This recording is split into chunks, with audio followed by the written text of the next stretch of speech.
NGT, satunya PIG. Apa PIG? Nah, pasien ini pasang NGT setelah makan. Kalau misalnya ternyata pasiennya itu lambungnya nggak bisa mengabsorpsi nutrisi, misalnya akibat perdarahan, glukus, peptik, atau pasien IBS, ya, inflammatory bowel syndrome. Nah, sehingga ususnya atau saluran cernanya harus diistirahat. Kira-kira pasien itu perlu nutrisi nggak? Silakan yang mau berpendapat.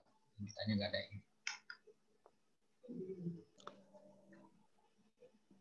Ya tetap perlu Pak untuk penyembuhan lukanya, untuk apa metabolik tubuhnya kan tetap butuh nutrisi semua itu Pak. Oke, kira-kira terus kita memberikannya menggunakan apa, Mas Danur? Ya selain dari infus ya diusahakan menggunakan NGT itu diusahakan juga, tapi kan bisa langsung ke mana usus halusnya. Berarti infus itu juga mengandung nutrisi yang selama ini bergantungan di rumah sakit. Setiap infus yang bergantung itu ada nutrisinya. Iya kan, pengganti cairan juga pengganti makanan ada apa dah? RL itu Pak. RL itu berarti pengganti cairan dan juga pengganti makanan ya Mas Danur. Nggak harus benar. Ya Pak, bisa jadi Pak. Bisa jadi. Oke, nggak apa-apa. Bapak. Pemberian nutrisi parenteral. Yang ya pakai intravena. Yes, sudah. Saya nggak tahu sih, semoga bukan hanya membaca, tetapi sudah ada bayangan. Jadi intinya tadi saya sampaikan, pasien itu kan butuh nutrisi. Mau kita aja bahkan kondisi sekarang ya, sekarang ini kita yang normal itu aja kita sangat butuh. Suara saya jelas ya? Jelas Pak. Jelas banget Pak. Kita sekarang aja butuh nutrisi pada kondisi puasa. Bagaimana dengan pasien yang satu, kondisi kita normal, aktivitas kita normal. Pasien sih oke, aktivitasnya istirahat. Tetapi pada kondisi sakit, metabolisme itu tinggi. Makanya kenapa orang sakit itu lemes. Tadi kan makannya nggak ada, sehingga tambah memperburuk kondisi. Nah, pada pasien yang bisa oral, makan. Masih belum bisa makan, pasang selang. Oh, ternyata nggak bisa juga dipasang selang. Ada kontraindikasinya. Atau nggak bisa nih tadi.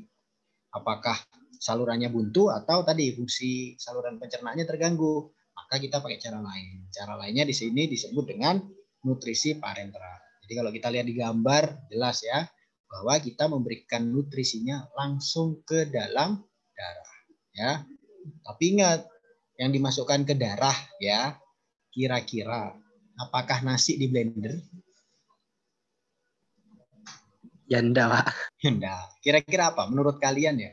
Menurut bayangan kalian, kan ini kenapa saya tanya ini? Karena kalian sudah semester 6. Kalian sudah dapat konsep nutrisi. Itu harusnya ada bayangan. Nah, kira-kira apa sih zat yang bisa dimasukkan langsung masuk ke dalam pembuluh darah? Glukosa, Pak. Glukosa. Oke, apalagi? Apakah tubuh hanya butuh glukosa? Asam lemak mungkin. Asam lemak, apalagi? Elektrolit. Elektrolit, apalagi? Vitamin, apalagi? Mineral, apalagi? Vitamin, mineral, elektrolit. Apa? Natrium ya, tadi sudah masuk. Protein, oke, apalagi? Karbohidrat. Apa? Nah, kira-kira glukosa itu kan dari karbohidrat kan? Ya, Pak. Oke. Kalau protein yang dimasukkan dalam bentuk apa? asam amino. Udah selesai kuliahnya ya? Iya, Bapak. Iya, sudah. Bisa, Pak. Sudah. Jadi intinya itu saja kuliah hari ini. Jadi tadi penekanannya adalah satu. Tadi orang itu tubuh butuh nutrisi. Tinggal nanti kita akan perjelas sebenarnya berapa sih kebutuhan nutrisi kita. Ya. Nah, dari awal ketika tadi mungkin yang nggak bisa jawab atau belum bisa bergabung, intinya perkuliahan kita hari ini tadi yang saya prologkan di depan.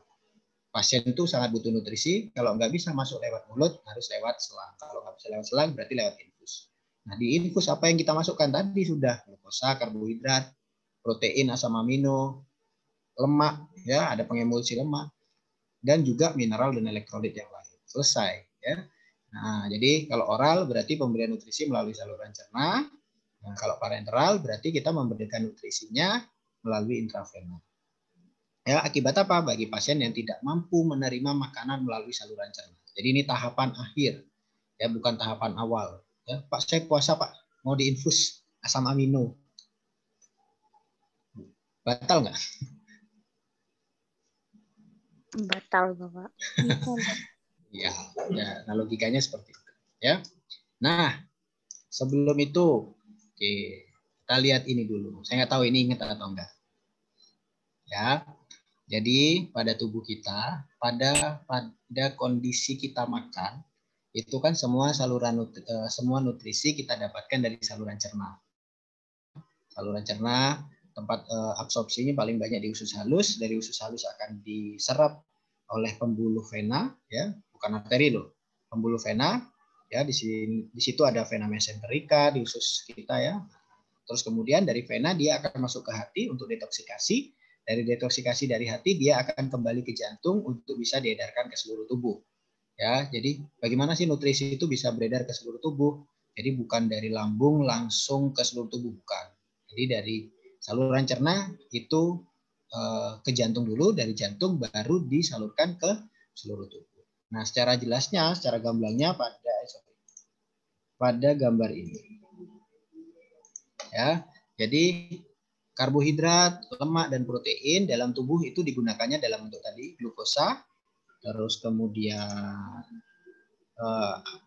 trigliserida sama asam amino. Nah, semuanya ini di dalam tubuh, kalau glukosa dia kalau terlalu banyak, glukosa yang digunakan itu akan dirubah menjadi glukagon. Tetapi glukosa yang digunakan dia akan berikatan dengan insulin yang akan dimasukkan ke dalam sel. Jadi ini sel, ya. Nah, dari sini nanti kita lihat bahwa semua zat di dalam tubuh kita ini itu digunakan sebagai energi, ya. Jadi glukosa itu akan dibuat menjadi energi melalui proses siklus Krebs, ya. Nanti di sini ada asetil-CoA, dia nanti akan jadi ATP. Ya, dia jadi ATP, zat sisanya akan menjadi CO2. Jadi jangan sampai mahasiswa semester 6 udah tahu CO2 asalnya dari mana. Kayak kemarin kan? Ya, jadi CO2 asalnya dari hasil metabolisme. Jadi glukosa dia diproses di asetil-CoA untuk berubah menjadi ATP sebagai sumber energi dan CO2 sebagai hasil. Nah, glukosa yang berlebihan, yang plus nih berlebihan akan berubah menjadi glikogen di hati. Nah, selain itu, glukosa dia akan dirubah juga menjadi trigliserida. Nah, trigliserida dan dia nanti akan berubah menjadi FDL, ya, very low density lipoprotein. Nah, glukosa di dalam tubuh dia akan di otak dia juga akan menjadi energi, dan di dalam tubuh kita, di dalam sel darah merah, di sini dia akan menjadi pirufat dan menjadi laktat. Nah, ini review aja kembali. Nah, glukosa bagaimana penggunaan di otot, dia juga berubah menjadi energi. Terus kemudian kalau di jaringan lemak, glukosa yang berlebihan, plus ini berarti berlebihan, dia akan berubah menjadi trigliserida. Makanya kenapa ketika kita diet, kita mengurangi konsumsi glukosa. Ya, nasi dikurangi, kenapa? Agar tadi kalau kita kebanyakan karbohidrat, maka glukosa tidak dirubah menjadi trigliserida. Nah, ini salah satu sumber. Jadi nggak hanya lemak yang menjadi sumber lemak dalam tubuh, tetapi glukosa menjadi salah satu sumber juga. Nah, terus kemudian kalau kita perhatikan di sini, nah termasuk tadi ya, lemak itu juga akan jadi adipose pasti, tapi salah satunya glukosa. Nah, terus kemudian di sini bagaimana protein, ya? Protein dalam bentuk asam amino itu digunakan sebagai barier dan juga mayoritas sistem imun di dalam tubuh kita. Nah, tetapi juga dari ketiga ini itu nanti juga bisa digunakan sebagai sumber energi. Nah, ini ketika kita makan melalui saluran cerna. Jadi kalau pasiennya masih bisa makan, maka ini prosesnya. Nah, bagaimana kalau pasiennya puasa? Nah, jadi ini fasted time. Jadi pada pasien-pasien yang tidak mengalami konsumsi atau pada saat kita kondisi sekarang, bagaimana? Nah, kita lihat glukosanya turun, kita di asupannya turun, insulin juga turun, ya akibat tadi glukosanya turun, tetapi glukagonnya menjadi naik. Nah, glukagon naik apa artinya? Jadi tubuh akan memecah, ya, memecah cadangan di dalam tubuh yang dibentuk dalam bentuk glikogen tadi. Jadi kelebihan glukosa kan dibentuk menjadi glikogen, dia dipecah kembali menjadi glukosa. Nah, untuk apa glukosa ini? Ya, untuk memenuhi kebutuhan metabolisme yang ada dalam tubuh kita, baik di otak, baik di sel darah merah, ya, baik juga ada di otot, ya. Nah, selain glikogen dipecah menjadi glukosa, kita lihat di sini, ya, trigliserida. Jadi urutannya nanti kalian bacanya bisa urut, ya. Jadi trigliserida atau lemak di dalam tubuh kita itu juga akan dipecah. Ya, dipecahnya menjadi apa? Gliserol. Nah, untuk apa? Untuk memenuhi kebutuhan glukosa. Nah, lemak di dalam tubuh kita nanti akan berbentuk menjadi FA atau fatty acid, ya. Nah, fatty acid tadi akan berubah menjadi asetil-CoA nanti dia akan menjadi energi di dalam tubuh kita. Sama juga protein. Protein dalam asam amino itu akan dipecah juga. Nah, ketika asam amino dipecah, selain dia berubah menjadi glukosa, dia sisanya akan dibuang melalui urin dalam bentuk urea. Nah, sisa-sisa metabolisme tadi dia akan berubah menjadi laktat nanti. Ya, laktat ini juga akan dirubah menjadi glukosa juga. Jadi intinya pada kondisi puasa, bagaimana tubuh itu sebagian besar dirubah menjadi glukosa. Kenapa? Karena glukosa adalah zat yang paling mudah digunakan untuk menghasilkan energi. Nah, jadi melalui diagram ini nanti silahkan kalian mungkin bisa baca kembali. Oh, ternyata pada saat puasa, nah, itu kita sangat butuh glukosa. Nah, pada ini bisa dianalogikan pada pasien sakit yang intake nutrisinya tidak adekuat. Metabolismenya tadi kata Danur meningkat, tetapi intinya nggak adekuat. Makanya kita sebagai seorang perawat harus bisa memastikan bahwa nutrisi yang pasien dapatkan itu cukup. Ya, kalau di rumah sakit kan nggak enak tuh makannya. Nah, kita sebagai perawat harus solutif. Solutifnya apa? Oh, boleh nggak makan dari luar? Boleh. Asal apa? Gitu. Ibu nggak boleh makan dari luar, harus ini. Silakan. Tapi kita harus ada penjelasan kepada pasien.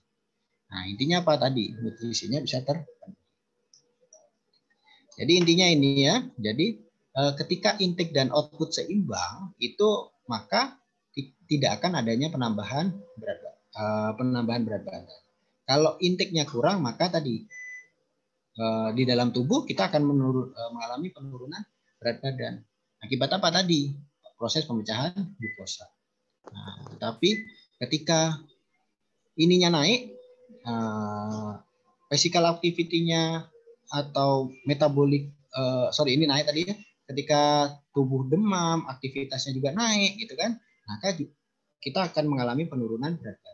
Tapi kalau intake-nya adekuat tapi ininya kurang, maka kita akan mengalami kenaikan berat badan. Ya, saya rasa semuanya paham.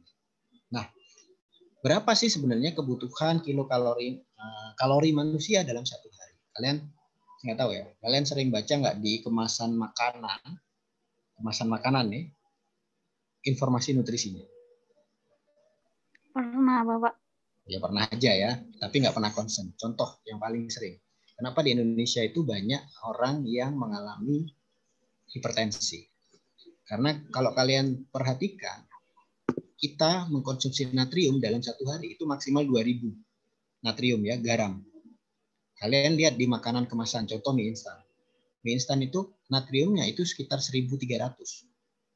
1200 ada, pokoknya 1000 lebih di satu kali makan.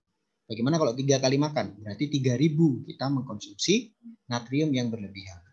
Dampaknya apa tadi? Dampak akhirnya bisa menjadi hipertensi. Nah, makanya kita harus sebagai orang kesehatan kita harus concern ya terkait nutrisi. Nah, untuk mengukur berapa kebutuhan kalori harian manusia, kita lihat di sini. Ya, ini kalau normal. Nanti silakan kalian mau ukur silakan. Jadi kalau laki-laki, perempuan, jadi 66 ditambah 13,7 dikali berat badan, ditambah 5 dikali tinggi badan, ya, dikurangi 6,8 dikali usia. Tinggi badannya dalam meter ya, berat badan dalam kilo. Nah, tetapi ada rumus lain ya, di rule of thumb itu ada yang disebut dengan BEE atau REE. Semua ini disebut dengan BMR ya, basal metabolic rate. Ya, jadi kita menghitung berapa sih kebutuhan tuh basal metabolic rate. Jadi kebutuhan dasarnya berapa. Nah, pada saat basal itu juga kita bisa hitung dengan cara ini. Jadi 25 dikurangi 30 per kilogram berat badan dalam satu hari. Nah, pada pasien-pasien yang istirahat, ya, yang sakit atau istirahat di rumah, maka penghitungannya ini 1,2 sampai 1,3 dikali BEE-nya atau basal energi appendictor-nya. Nah, ini bagaimana kita misalnya berapa sih kebutuhan kalori pasien itu di rumah sakit. Ya. Tapi tenang sih, kalau di rumah sakit itu sudah ada nutrisionisnya di beberapa rumah sakit. Sekarang mereka aktif untuk melakukan identifikasi, menghitung. Jadi perawat sekarang agak kurang. Kalau dulu perawat, kalau sekarang nggak begitu. Tetapi kalau misalnya kita di rumah, praktek, atau di puskesmas kan nggak ada. Maka kita harus tetap melakukan. Boleh melakukan kolaborasi.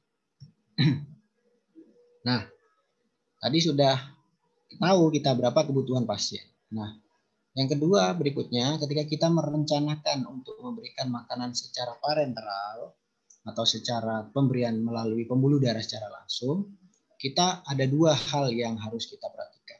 Yang pertama adalah bagaimana komposisi dan formulasi. Nah, yang dimaksud komposisi itu apa? Ada yang disebut dengan makronutrien, ada mikronutrien. Nah, yang disebut dengan makronutrien tadi yang sudah disampaikan teman kalian, protein, karbohidrat, lemak. Nah, ini 3 komponen utama. Nah, untuk mikronutrien itu nih, vitamin, mineral, ya, zinc dan lain-lain. Ini adalah mikronutrien. Nah, tergantung mana nanti yang kita butuhkan. Nah, untuk formulasinya, untuk yang ada selama ini, makanan atau nutrisi parenteral itu ada 3. Yang pertama ada yang disebut dengan 2-in-1. Berarti 2-in-1 itu apa? Isinya karbohidrat, asam amino, dan mikronutrien. Pak, tadi kan untuk kebutuhan metabolik berdasarkan diagram itu paling banyak glukosa. Kenapa enggak karbohidrat aja? Gitu. Nah, kita harus ingat bahwa tubuh kita juga butuh, gitu loh, butuh asam amino. Nanti kalau proteinnya enggak masuk, dari mana dapatnya?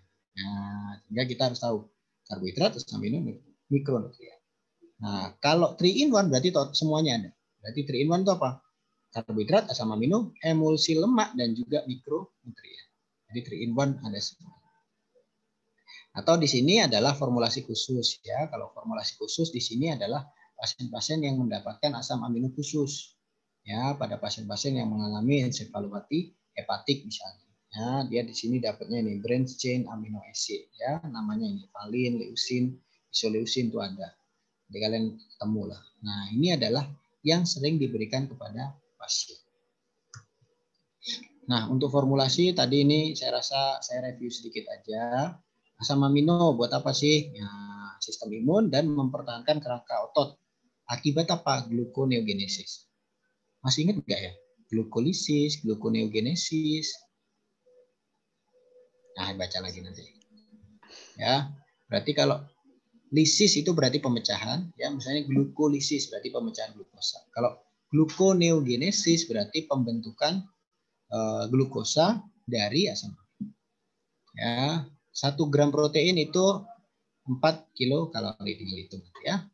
Karbohidrat sama 4 kilokalori. Nah, kebutuhan pasien untuk karbohidrat itu 4 sampai 5 gram per kilogram berat badan per hari. Nah, ini yang perlu diperhatikan bahwa terkait dengan kecepatan pemberian glukosa. Glukosa itu penting, tetapi pemberiannya nggak boleh cepat-cepat karena berdampak shock juga pada pasien. Terus kemudian untuk emulsi lemak, ya, jadi emulsi lemak untuk apa? Jadi pengemulsi lemak itu sediaannya ada yang 10%, 20%, sama 30%. Nah, berapa energi yang atau kalori yang dihasilkan oleh lemak itu 9 kilokalori.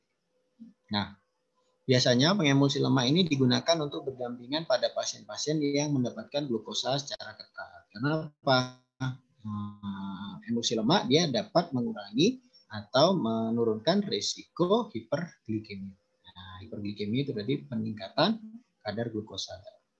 Ya, kebutuhannya 0,5 sampai 2,5 gram per kilogram berat badan. Nah, tadi kan saya tanya, Kira-kira kapan ya pasien itu diberikan nutrisi parenteral? Jadi yang pertama adalah pasien-pasien dengan gangguan absorpsi atau kehilangan nutrisi. Jadi gangguan absorpsi tadi, usus halusnya bermasalah, pokoknya di saluran pencernaan ada yang bermasalah sehingga nutrisinya tidak bisa masuk, maka kita wajib melakukan pemberian nutrisi parenteral. Atau adanya sumbatan saluran cerna mekanik. Nah, tadi misalnya gangguan esofagus akibat varises ya. Varises esofagus itu berarti varises yang ada di esofagus sehingga apa? NGT nggak bisa masuk. Kalau masuk itu takut pecah pembuluh darah, risiko, maka bisa diberikan. Atau pembatasan intake. Nah, pastinya puasa. Tadi saya ceritakan bahwa misalnya lambungnya berdarah. Nah, kalau lambung berdarah, kalau kita berdarah di tangan kita plester. Kalau lambung berdarah apakah di plester? Caranya bagaimana? Kalau kita kasih nasi atau makanan maka akan tergerus asam lambung. Kalau tergerus asam lambung maka luka lagi. Nah, selesai kan? Nah, caranya bagaimana? Berarti dibilas lambung pasien. Kasih air, dibilas, terus disiram air lah gampangannya. Nah, tapi kan pasiennya nutrien nggak masuk, akhirnya perlu nutrisi parenteral. Atau gangguan motalitas usus. Ya, motalitas itu berarti pergerakan. Nah, pergerakannya apa? Nah, ususnya ternyata nggak bergerak. Contohnya apa? Pada pasien pasca operasi. Tapi pada pasien pasca operasi itu kan 6 jam pasiennya sudah kembali motalitasnya. Tapi kalau pasiennya ususnya nggak bergerak, maka butuh nutrisi parenteral. Terus kemudian ada ketidakmampuan menerima akses oral. Ya, tadi ya, misalnya hidung mulutnya tersumbat atau akses secara oral nggak bisa, maka pasien kritis atau kanker sesuai kondisi atau diskusi kita hari ini, pada pasien-pasien yang membutuhkan pemantauan secara khusus atau memberikan nutrisi yang lebih cepat, lebih efektif, maka bisa diberikan pemberian nutrisi parenteral. Tetapi tahapannya tadi tetap oral dulu, NGT, setelah NGT baru nanti parenteral. Nah, kapan pemberian PN atau parenteral nutrition diberikan ya? Nah, pada pasien dewasa, saat kapan? Saat pasien tidak dapat menerima asupan oral secara signifikan. Jadi lebih dari 50% makanan nggak bisa masuk. Nah, jadi harus pasiennya diberikan. Atau pasiennya pada yang mengalami malnutrisi. Sehingga apa? Asupan per oralnya tidak mencapai standar. Nah, jadi sudah 35 hari dirawat, kok nggak ada perbaikan nutrisi pada pasien ini. Maka baru diberikan parenteral. Nah, terus kemudian lakukan nutrisi parenteral pada pasien yang malnutrisi sedang yang berat. Nah, ini sama juga tadi ya, yang tidak cukup atau tidak memungkinkan menerima asupan oral. Jadi kalau nggak mungkin ya kita nggak akan berikan. Nah, penundaan pemberian awal nutrisi parenteral pada pasien dengan kondisi metabolik yang tidak stabil. Jadi kalau misalnya metaboliknya tidak stabil, nah itu juga kita bisa tunda pemberian parenteral nutrisinya. NPPN sama lah ya. Nah, pada anak-anak kapan? Ya, kalau pada anak-anak dimulai pada 1 sampai 3 hari, pada anak usia kurang dari 1 tahun. Ya, misalnya nggak dapat makan ya. Contoh bayi. Bayi itu mampu nggak makan 3 hari loh. 2 sampai 3 hari itu mereka mampu. Ya, nggak harus dikasih susu. Bayi baru lahir. Mereka mampu. Nah, kan kadang kita kan nggak tega. Nah, pada anak atau remaja bisa 4 sampai 5 hari. Nah, ketika mereka tadi asupan oralnya atau tidak adekuat lebih dari 50%. Nah, pada bayi, misalnya bayi dengan BBLR, ya, berat lahirnya kurang dari 1,5 kilo, nah, itu bisa diberikan langsung. Karena apa? Sistem pencernaannya belum siap, ya, belum secara sempurna, sehingga biasanya nutrisinya diberikan langsung melalui pembuluh darah. Nah, tapi di sini juga hasil risetnya juga tidak ada yang timingnya kapan sih itu belum ada.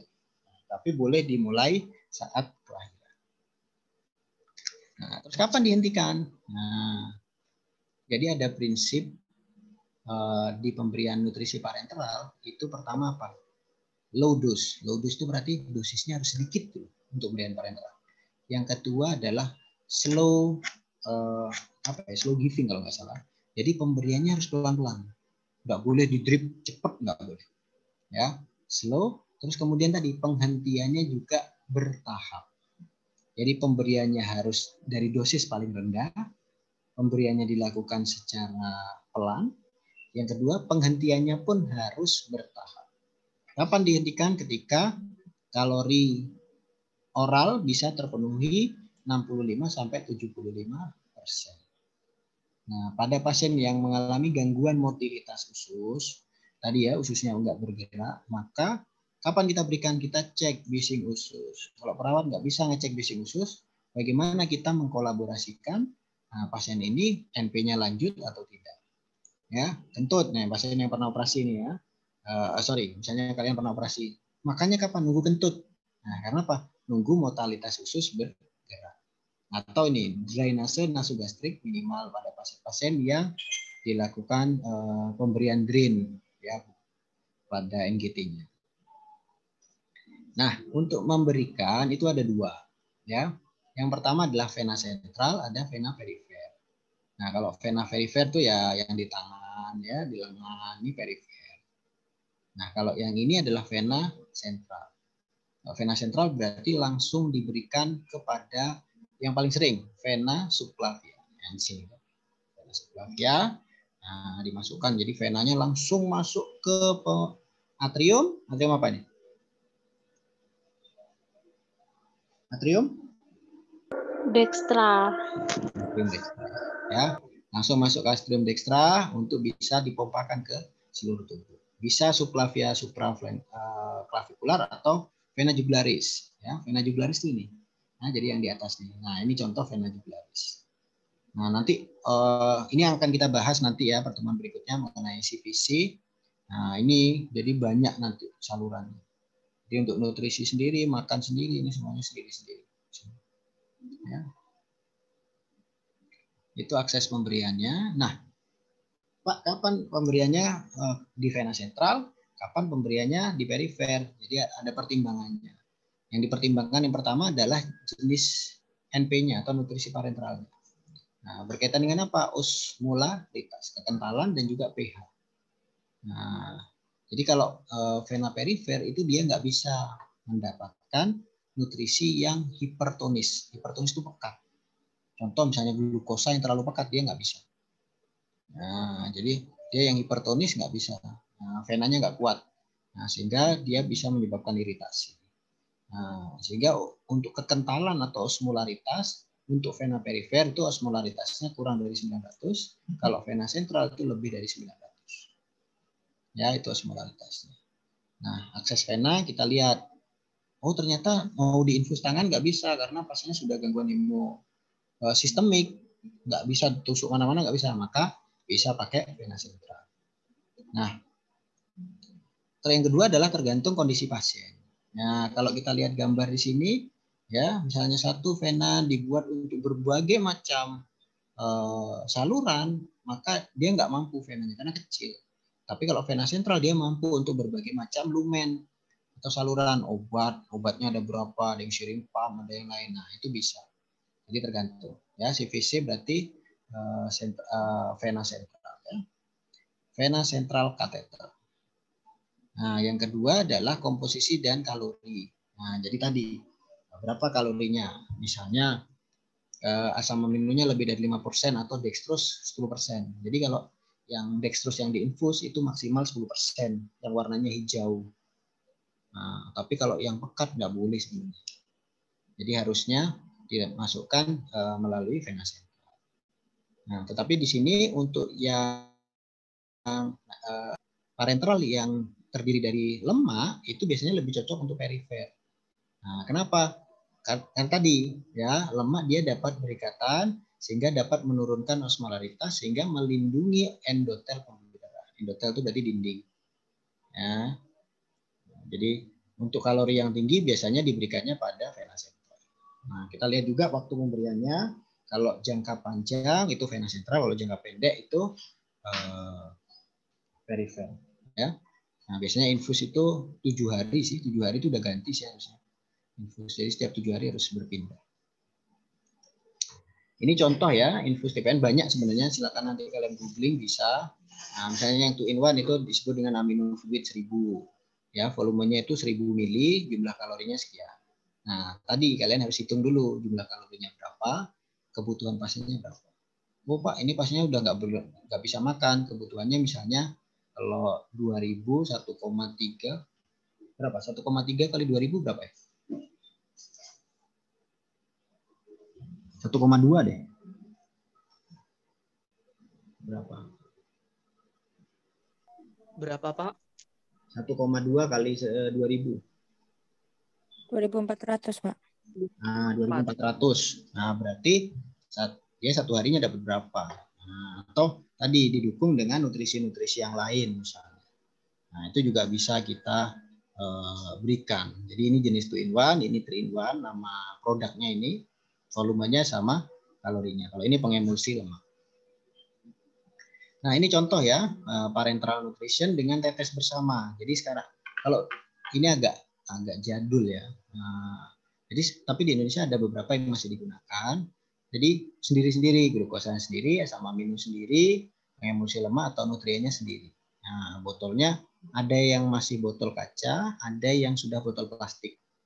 Nah, biasanya pada pasien-pasien yang diberikan parenteral nutrition itu diberikannya melalui infus pump. Ini infus pump, jadi benar-benar misalnya dalam 1 menit dia berapa mili misalnya, atau misalnya dia hanya 10 mili dalam 1 menit, maka ya kita tinggal setting di infus pump. Nah, jadi sesuai dengan programnya seperti apa. Nah, ini ya gambarannya tadi, ini sama. Nah, ini yang salah satu tadi ya, jadi tirofusin, ya, intrafusin sama evelin. Nah, masing-masing apa? Glukosa, asam amino, dan juga ini pengemulsi lemak. Ya, volumenya nanti kita berikan 2000 mili. Nah, nutrisi per oralnya itu 1000 kilokalori. Asam aminonya 50 mg. Nah, osmolaritasnya kita hitung ketemunya 686. Maka bisa diberikan melalui perifer. Nah, kita pakai 3-way. 3-way itu yang ini. Tadi kalian kalau ditanya 3-way. Nah, ini 3-way ini. Ini 3-way. Ya, ini 3-way ini.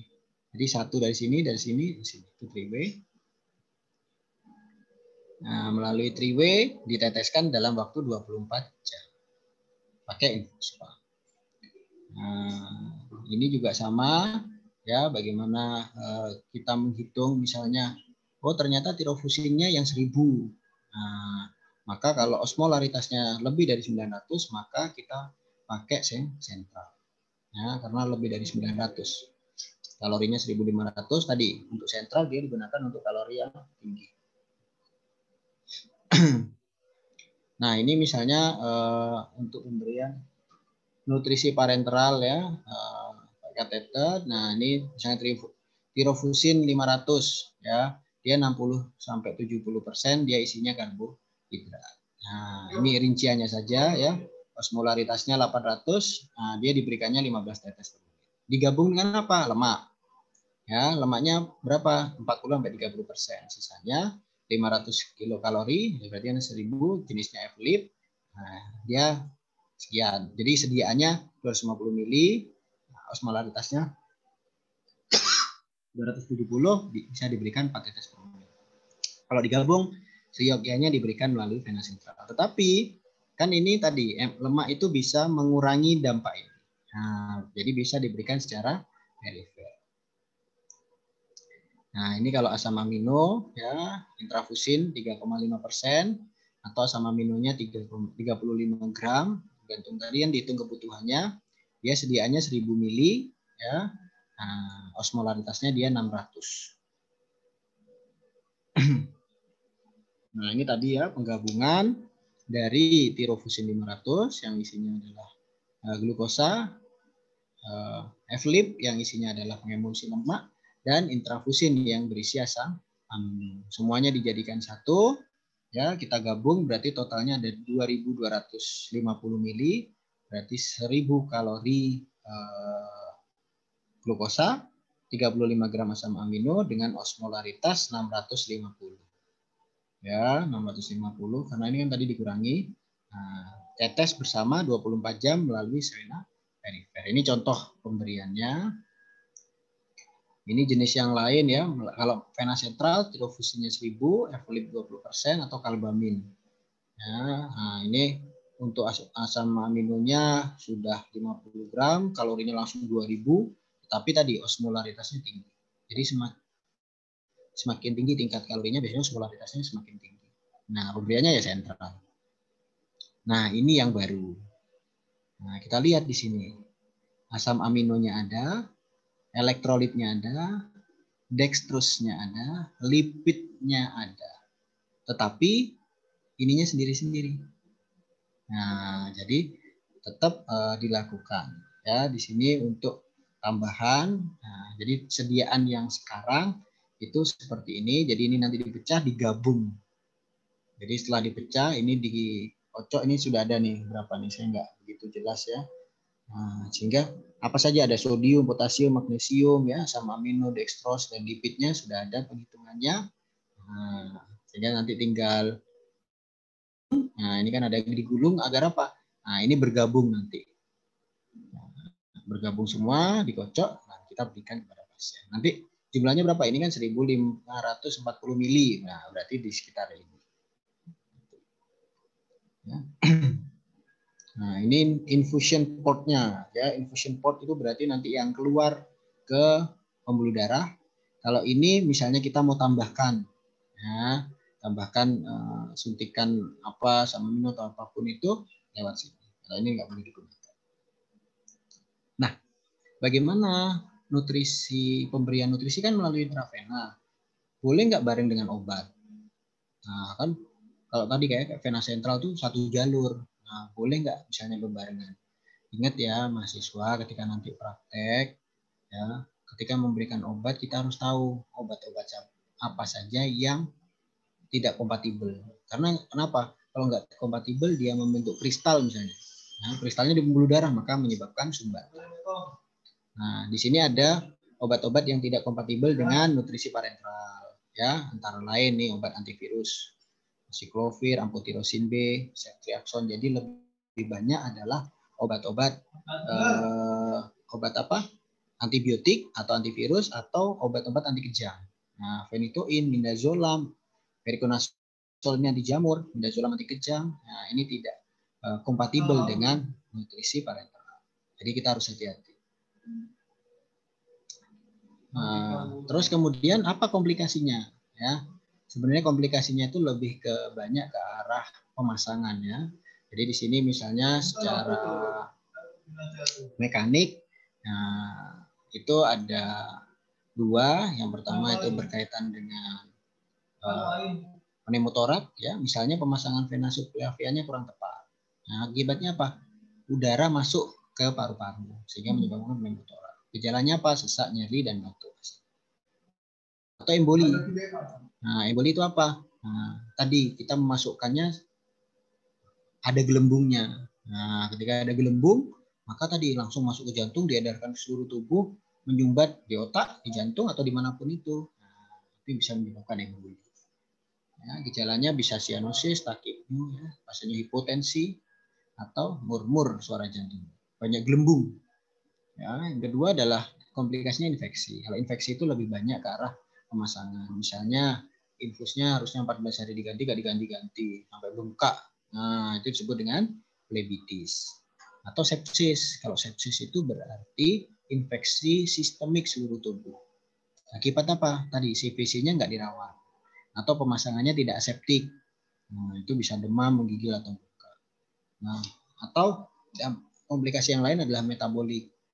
Nah, komplikasi metaboliknya disebabkan oleh pemberian yang terlalu cepat. Maksudnya jadi nggak DM sih, hiperglikemi kalau glukosnya terlalu cepat. Ya, atau tadi hipertrigliserida atau kebanyakan lemak maksudnya akibat kita sebagai perawat yang memberikan tidak memastikan alirannya, soalnya tes misalnya. Nah, atau yang komplikasi yang lain yang muncul adalah disebut dengan refeeding syndrome. Jadi kalau refeeding syndrome itu apa? Nah, pada pasien yang malnutrisi berat, itu kita kasih PN yang berlebihan. Nah, setelah 2 minggu muncul nih, pasiennya lemah, bengkak, ya, karena nggak efektif, karena nggak masuk nutrisinya atau ditolak oleh tubuh. Ya, nah, yang khas di sini pada pasien yang mengalami hipofosfat, ya, kekurangan fosfat, hipokalemi, kekurangan kalium atau hipomagnesium. Nah, ini adalah komplikasi-komplikasi yang muncul pada pasien yang menggunakan PM. Nah, terus apa lagi yang dimonitoring? Ya, yang dimonitoring apa saja pada pasien yang mendapatkan nutrisi parenteral. Yang pertama adalah tadi elektrolitnya. Kita harus cek ya pada kondisi yang normal. Terus kalorinya harus dikurangi. Misalnya pada pasien-pasien yang karbon dioksidanya tinggi. Ingat tadi, dalam metabolisme hasil akhirnya adalah CO2. Kalau kita berikan kalori terlalu tinggi digunakan oleh tubuh, sedangkan tubuh sendiri itu kebanyakan CO2, maka kita malah numpuk CO2. Nah, sehingga harus hati-hati pada pasien dengan gangguan respirasi. Nah, pada pasien-pasien yang bunnya lebih dari 100, ya, ureanya lebih dari 100. Nah, itu harus kita turunkan proteinnya. Kenapa? Bisa-bisa pasiennya gagal ginjal. Ya, akibat apa? Tidak mampu membuang ureum dari dalam tubuh. Nah, ureum dari mana asalnya? Dari metabolisme otot. Ya, metabolisme otot itu bun. Nah, hasil akhir. Mungkin itu yang bisa saya sampaikan mengenai nutrisi parenteral. Ya, terus Pak, diagnosa keperawatannya apa saja sih yang berkaitan dengan nutrisi? Kita banyak ya. Nutrisi itu ada defisit nutrisi, ada juga pasiennya itu risiko ketidaksiapan nutrisi dan banyak. Dan yang kedua adalah sebenarnya nutrisi parenteral ini wewenang medis atau wewenang perawat. Nah, kalau yang wewenangnya itu adalah wewenang medis. Ini saya belum sempat masukkan ya. Jadi di buku SIKI, buku Standar Intervensi Keperawatan Indonesia, saya belum sempat masukkan ke PPT. Itu ada diagnosa keperawatan kita itu disebut dengan disfungsi motilitas gastrointestinal. Nah, di diagnosa itu ada ya bagaimana pemberian makan atau pemberian nutrisi secara parenteral. Termasuk di defisit nutrisi itu juga ada. Nah, jadi yang ada itu di defisit nutrisi sama gangguan motilitas parenteral. Nah, isinya apa? Nah, jadi apa sih pemberian makanan parenteral yang dilakukan? Ini perawat. Pemberian nutrisi parenteral. Ini tindakan keperawatan. Ya, jadi memberikan nutrisi melalui pembuluh darah vena baik sentral maupun perifer pada pasien yang tidak dapat memenuhi kebutuhan nutrisi secara oral. Nah, kegiatannya apa yang perawat lakukan? 1, identifikasi terapi. Berarti kan dokter yang meresepkan. Kita mengidentifikasi terapi yang diberikan. Sesuai enggak dengan usia, kondisi, dosis, kecepatan, atau rute. Nah, yang kedua kita cek aksesnya. Apakah flebitis atau tidak. Yang berikutnya kita cek hasil lab. Tadi monitoringnya. Monitor berat badan, jangan lupa monitor produksi urin. Karena salah satu tadi kan produksi urin yang salah satu indikator keberhasilan dari metabolisme. Terus monitor jumlah cairan yang masuk dan keluar. Ya, ini sering miss ya, mahasiswa itu ngecek. Nah, untuk tindakan terapeutiknya ini lebih banyak ke arah perawatan CVC dan perawatan infusnya. Jadi cuci tangan ya, ini semuanya itu pemberian ya. Terus intervensi lain, pulang. Siap. Nah, terus di sini juga ada manajemen nutrisi dan yang lain itu adalah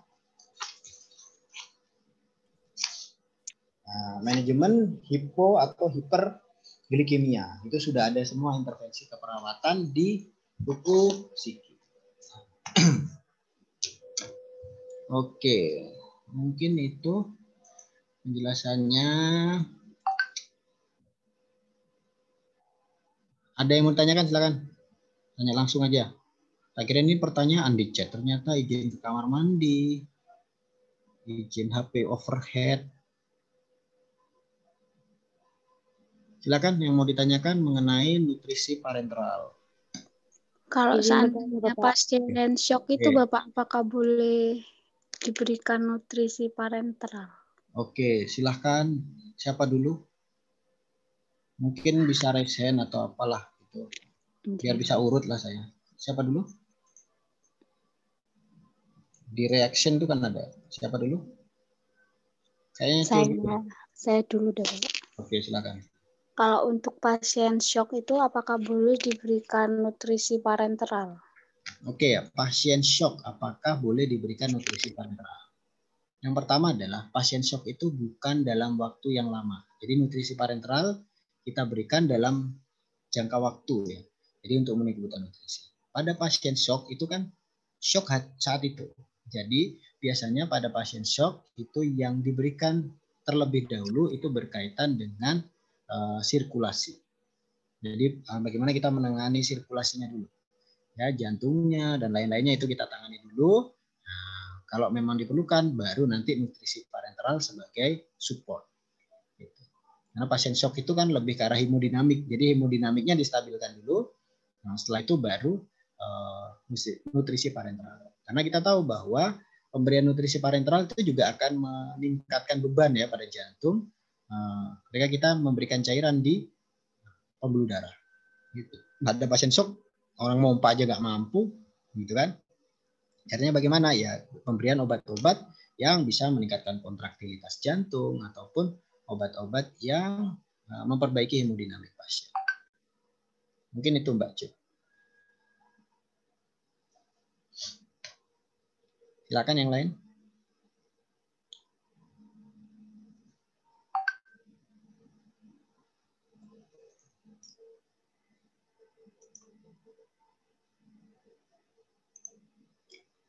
Silakan. Jelas apa belas?